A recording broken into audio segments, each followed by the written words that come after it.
It's been almost a week. 7 days trapped within 4 walls that have turned from a fortress into a cage. I still haven't left the apartment. I have half a liter of water left at the very bottom of the bottle. I stretch it as much as I can, one tiny sip in the morning, one at night. My tongue is already sticking to the roof of my mouth, but the thirst isn't even the worst part. The itching, it's exhausting. What does it mean to go a week without washing in a stifling, locked apartment? My body itches until it bleeds. My skin feels like it's on fire. My hair is matted and greasy, slowly turning into dreadlocks from the filth. Electricity, internet, TV, everything is dead. The world outside my window has collapsed. Every evening, I sit in total darkness. The only sounds are the things happening in the stairwell. The dirty ones are walking out there. Can you hear them? They're just visiting each other, for God's sake. You can hear them muttering, but it doesn't sound like our normal human language. It's a mixture of gurgling and hissing. It seems like they're just making noises, yet they understand each other perfectly. It's terrifying. But their attempts to get inside are even worse. Every night they knock on my door, persistently, rhythmically. There hasn't been a single quiet hour since the sun dipped below the horizon. My food supplies are at 0. A quarter loaf of stale bread, 1 half-rotten tomato, and a tiny scrap of sausage. The shop is right there, just across the courtyard. I had a plan. Run out fast, grab what I can, and get back to the shelter. But I'm afraid to even approach the front door. It's because of what I saw from the window this morning. Ever since the water was cut off, our courtyard has died. Life used to bustle here. Kids screaming on the swings, old ladies on the benches gossiping about everyone.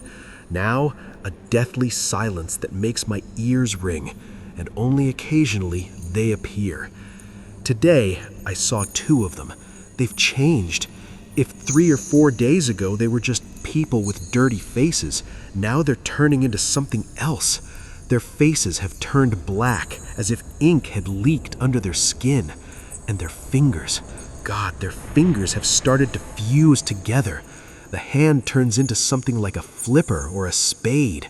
And their gait, they don't walk like humans anymore. They move in jerks. They run a bit, fall, jump, and twitch. It's unbearable to watch.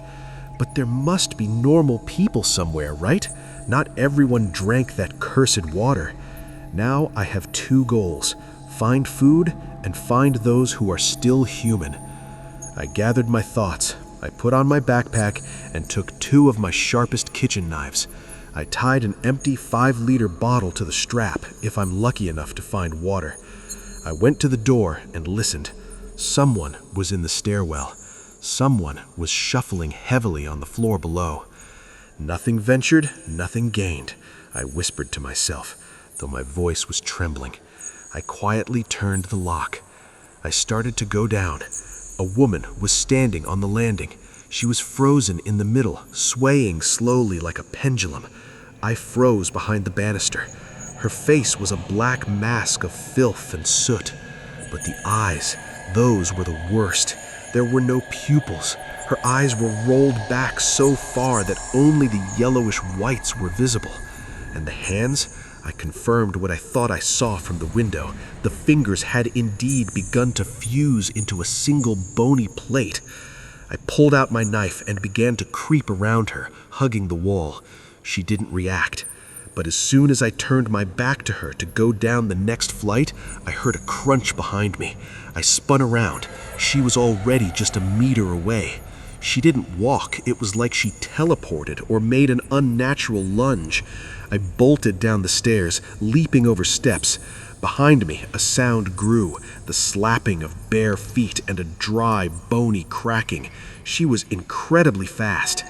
I managed to slip through the first wooden door of the building and slammed my shoulder against it. At the same moment, a face smashed into the glass from the other side. It wasn't human anymore. The mouth was torn almost to the ears, and the skin was covered in hideous blisters. I burst out onto the street. My mouth was parched. A lump of fear was stuck in my throat. I held the door until I was sure she wouldn't break the glass. Then I ducked around the corner of the building. The creature followed me out, turned its head, and not seeing me, wandered off into the depths of the yard, probably looking for its own kind. I reached the shop. Inside, it looked like a nuclear strike. The display cases were smashed, shelves overturned, shards and trash everywhere. There was no water, no soda, no juice, nothing liquid at all. I feverishly stuffed what was left into my backpack. 2 cans of stew, 3 cans of fish. I found some crackers in the back room and some batteries. On the way out, I stumbled upon a group of dirty ones, about 10 of them. They were in stage 1. They still looked like humans, just very unkempt and sluggish. I decided to walk right past them. There was no other way. The back exit was locked. My heart was pounding so hard I thought my ribs would snap. And then one of them spoke. "Young man, wait, help us." I stopped, gripping the knives until my fingers ached. Only one was speaking. The others were just twitching or crouching on the ground, scratching themselves. "What's happening to us?" he wheezed.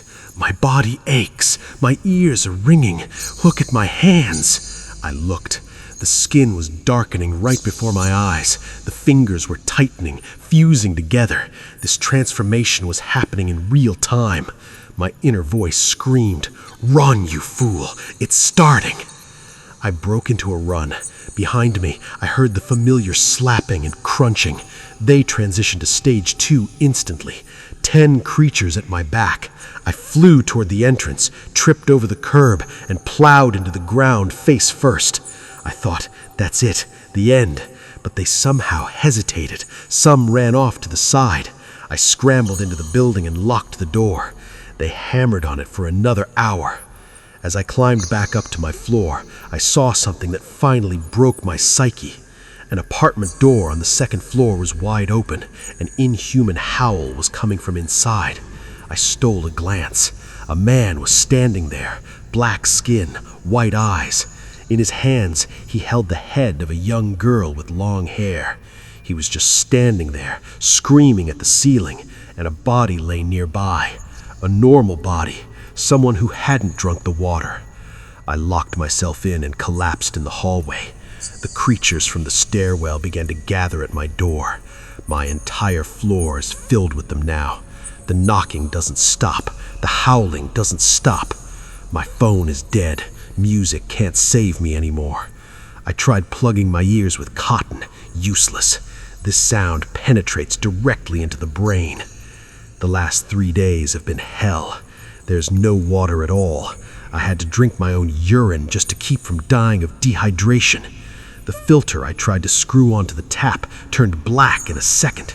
The water in the pipes has turned into some kind of living black substance. I can't just wait anymore. Today, I started sharpening my knives. I made a makeshift spear by taping a knife to a pole. I cut arrowheads out of tin cans and sharpened them on a stone. I have a homemade bow. They've started knocking not just on the doors, but on the walls. I can hear them through the floorboards. They're everywhere. My plan is simple. As soon as they quiet down and retreat to their apartments, I'm going out. I'm going to clear this building, apartment by apartment, floor by floor.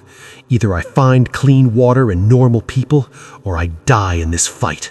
But I can't sit here and listen to that howling anymore. I hope they have something left in their apartments worth living for.